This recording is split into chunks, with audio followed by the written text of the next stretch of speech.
Hey, Indianapolis Motor Speedway fans, Doug Boles here with you for another episode of Behind the Bricks. And obviously, you can tell we are not at the Indianapolis Motor Speedway right now, but behind me are all kinds of connections to the history of the Indianapolis Motor Speedway. I'm at Crown Hill Cemetery right here in the heart of Indianapolis, basically at 38th Street and Michigan Road. This cemetery has been here since 1864. Lots of famous people buried here. President Harrison is buried here. 3 vice presidents buried here, governors from all over, including Vermont and Kentucky, not just Indiana, but more importantly, many of those folks who helped craft and build the Indianapolis Motor Speedway are right here inside this place, including Carl Fisher and his mausoleum. You're going to get a chance with us today on Behind the Bricks to see some of those folks and see some of the places that we may never get to see again. So we're now actually inside the gates here at Crown Hill Cemetery. I'm joined by David Rick, who's the president of the cemetery, also the foundation. We'll tell you more about that later, but active cemetery, all kinds of things happen here in these 555 acres. They do. We have over close to 250,000 people buried here. We are an active cemetery. People are being buried here every day. And we're also an accredited arboretum. So you can come out here, there's some history, there's some nature, especially on a beautiful day like today. So let's walk for a minute. We're going to talk a little bit about motorsport, but sure. There's so much more here. You've got somebody from every single war from the Revolutionary War here. Yep. The founder or the inventor of Sudoku is actually buried here, which is really crazy. The founder of Target. I mean, all kinds of crazy stuff that you wouldn't know. People. Presidents, vice presidents, governors from Indiana, and governors not from Indiana.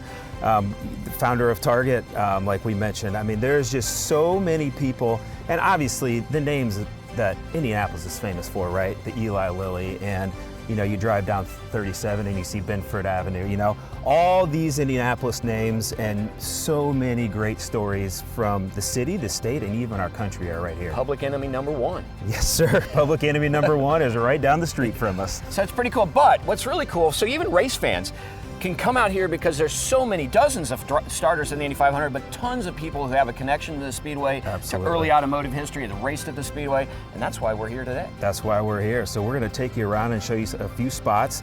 We've got over 60 plus racing legends on our tour, but we're going to show you a few spots, even some winners, and maybe even run into the founder of the Indianapolis Motor Speedway while we're here. That sounds great. Well, let's go wander around on this beautiful day.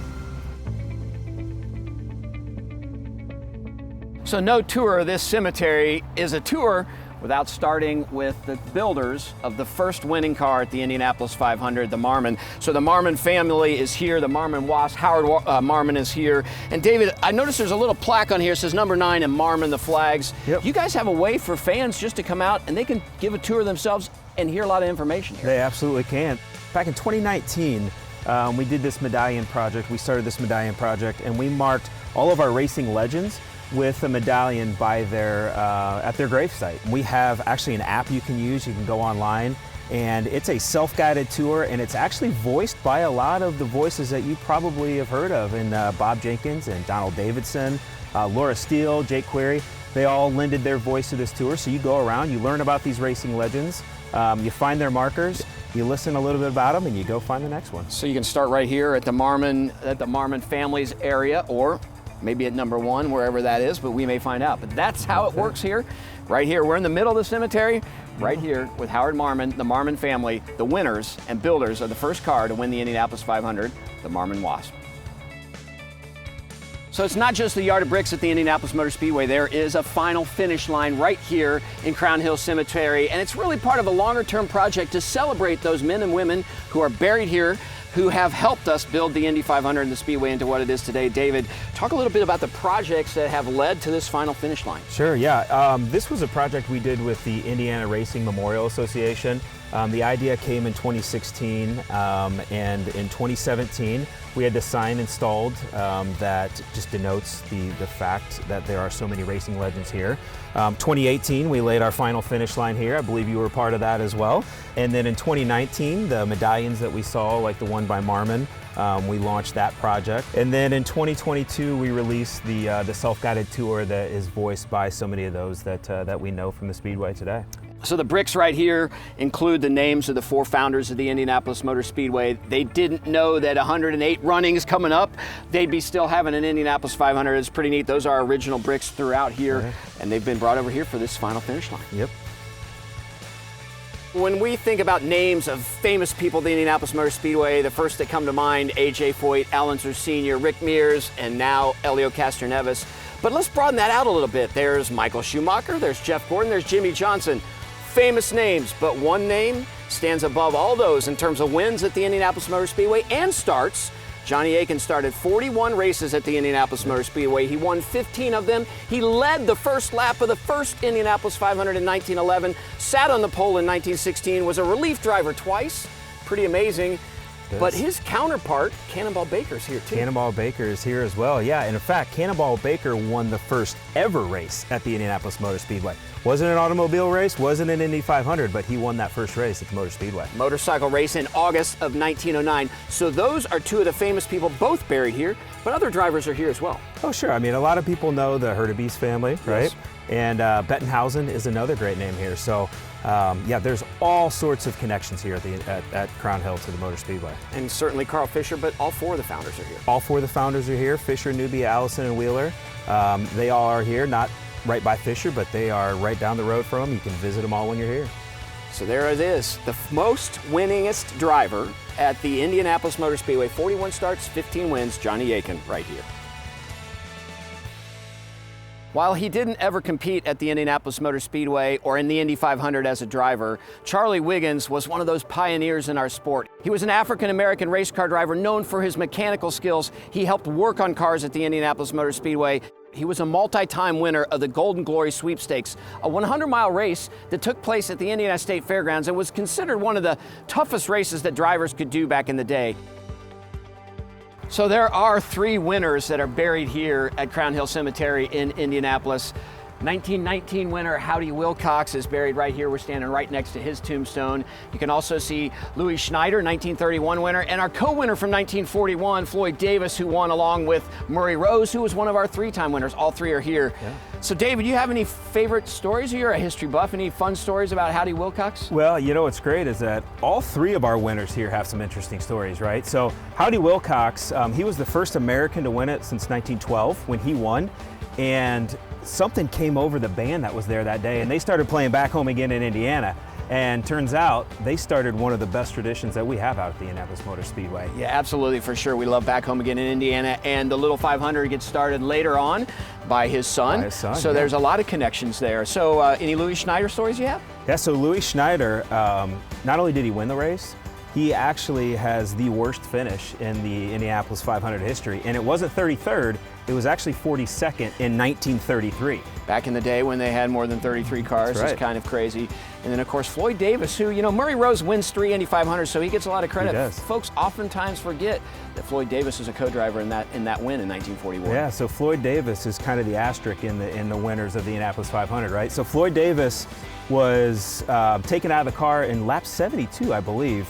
And the pole sitter that year and his teammate, Rose, was put into the car. He drove it to victory. Floyd Davis was named as a co-winner, and he is the only winner to never lead a lap. That's a really interesting story there, but you're right. Floyd Davis does sort of get that asterisk, just like Laura Coram and Joe Boyer, the other co-winners that won the Indianapolis 500. But you can see those three Indy 500 winners and where they're buried here at Crown Hill Cemetery. So usually every May I show up here with an event car that has the Indy 500 logo on it, park down the hill here in front of Carl Fisher's mausoleum and take a photo. It's my way of saying thank you to a guy who had such vision, not just for the Indianapolis Motor Speedway and the Indy 500, but for South Beach, the Lincoln Highway, the Dixie Highway. The guy was a genius. Yep. Carl Fisher is buried here along with some family members, and another cool story that we'll talk about in a minute. But this just went through a little bit of a restoration project, and that's really where helping the foundation makes a lot of sense. It did, yeah. So we did a lot of restoration work here on this Fisher Mausoleum. It's over 100 years old, right? And so just like your house, right, you got to take care of these things. So we did a lot of work with the Fisher Mausoleum and the cleaning and the rejointing just to make it, first of all, it looks nice, but it's practical in that, you know, it keeps the water out and it keeps it looking good for another 150 years. So Carl Fisher and family members buried in there. A pilot, J.J. Hammond, British Air Force, but really a New Zealander. Was the first New Zealander pilot to get a pilot's certificate. Was actually killed here in Indiana near the Indianapolis Motor Speedway. And his widow went back home, and Carl Fisher said, why don't you keep your remains here till after World War I. Never came back and got it. Never came back and got him, and he's still here today. Which is pretty amazing. Well, this is it. Could we go in? Do you want to? 100% I want to. Absolutely, let's go. Well, let's check it out. This is built over 100 years ago. This. Carl Fisher is right here. Family members. Captain Hammond's up here. This is pretty amazing that the founder and first president of the Indianapolis Motor Speedway is still here in Indianapolis. Still here in Indianapolis, him and the other 3 that were with him. So he's got some family members that are all here, and we'll call this their home for eternity. That's great. And he had a young son that passed away really early on. I know that was one of the things I've read about, how he was just wanting to really get a chance to be with his son, and obviously gets to do that now. So pretty powerful. This has all gone through a restoration project, stained glass. I mean, it's a beautiful, beautiful job, and it's pretty cool to see Carl Fisher's name. Carl Fisher here. Just a beautiful piece of artwork, really. Too. Absolutely. So as you can see, there's a lot of history at Crown Hill Cemetery. David, Rick, thank you so much for bringing us along, including the voice of the 500. So many of us fell in love with the Indy 500 listening to those voices: Sid Collins, Paul Page, and Bob Jenkins. Some of the most famous voices to ever call races at the Indianapolis Motor Speedway is actually buried here as well. And you can actually hear Bob's voice on the app when you're here on your tour, but we can do it from home even. You can do it from anywhere, right? So if you go to our website, crownhillfoundation.org, you can download the app. You can take the tour, you can learn about all sorts of different racing legends, the ones that we talked about today, and so many more that are here. And a lot of the stops are voiced by Bob Jenkins and others that you would be very familiar with. Come, learn about the racing legends, and certainly one of them is sitting right here. Absolutely. So I really want to thank everybody at Crown Hill Cemetery and Crown Hill Cemetery Foundation for allowing us this really unique way of looking at the history of the Indianapolis Motor Speedway and the Indy 500 away from the Indianapolis Motor Speedway. So it's a sort of behind the bricks. It started almost 3 years ago with Donald Davison and Bob Jenkins telling us stories from the heart that meant something to them and how the Speedway connected them to all of you. Next time, we're going to have more fun on Behind the Bricks.